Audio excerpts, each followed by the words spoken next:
औज़ुबिल्लाहिमिनश्शैतानिर्रजीम बिस्मिल्लाहिर्रहमानिर्रहीम अस्सलाम वालेकुम व्यूअर्स। उम्मीद करती हूँ आप सब खैरियत से होंगे। अल्लाह की हुक्म से मैं भी बिल्कुल ठीक ठाक हूँ। आज हम एक और न्यू रेसिपी के साथ आए हैं। आज मैं बनाने लगी हूँ ईद की स्पेशल डिश मटन हांडी बनाऊँगी। बहुत मज़े और इतने आसान तरीके से इसको मैं बनाने लगी हूँ, तो इसके लिए रेसिपी अपने एंड तक देखना है। तो चलिए रेसिपी स्टार्ट करते हैं। मटर की हांडी में तकरीबन 2 अदद मैंने से इसके प्याज डाल के और हाफ़ कप से थोड़ा सा ज़्यादा मैंने सरसों का ऑयल डाला है। इसको ब्राउन होने के लिए रख दिया। जैसे ही इसका कलर चेंज हो जाएगा तो हम इसमें अदरक लहसुन का पेस्ट शामिल करेंगे।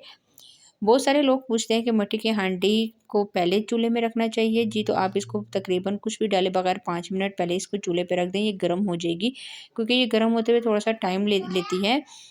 तो उसके बाद इसका हांडी का जो आप कोई भी सालन बनाएँगे उसका ज़ायका यकीन करें बहुत मज़े का आता है। तो 1 चम्मच भर का अदरक लहसुन का पेस्ट शामिल कर दिया। इन दोनों चीज़ों को मिक्स करूँगी। जैसे ही इसकी खुशबू आ जाएगी तो हम इसमें और चीज़ें शामिल करेंगे। जी, तो ये देखिए दोनों का कलर माशाल्लाह से कितना खूबसूरत चेंज हो गया। अब मैं इसमें डाल रही हूँ टमाटो पेस्ट, जो कि मैंने बनाया हुआ था। हमेशा मैंने आपको बताया कि मैंने इसको बना के फ्रीज़र में सेव किया हुआ था और पूरे रमज़ान बहुत ज़्यादा मुझे आसानी हुई है। अगर आपके पास टमाटो पेस्ट नहीं है तो आप 2 अदद दरमियाने साइज़ के टमाटर ले लें, लेकिन आपने उसका जो ऊपर वाला छिलका है वो उतार देना है।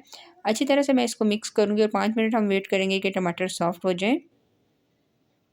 क्योंकि मैंने फ्रीज़ में रखा हुआ था तो इस वजह से 2 से 3 मिनट लग गए। तो ये देखिए कितने मज़े की ग्रेवी तैयार हो गई है। अब मैं इसमें कुछ मसाले शामिल कर रही हूँ।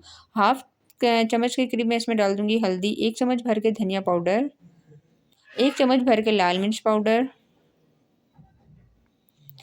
इसके अलावा मैं इसमें डाल दूँगी गरम मसाला थोड़ा-सा, और गरम मसाला डालने के बाद अपने टेस्ट के बराबर आपने डाल देना है नमक।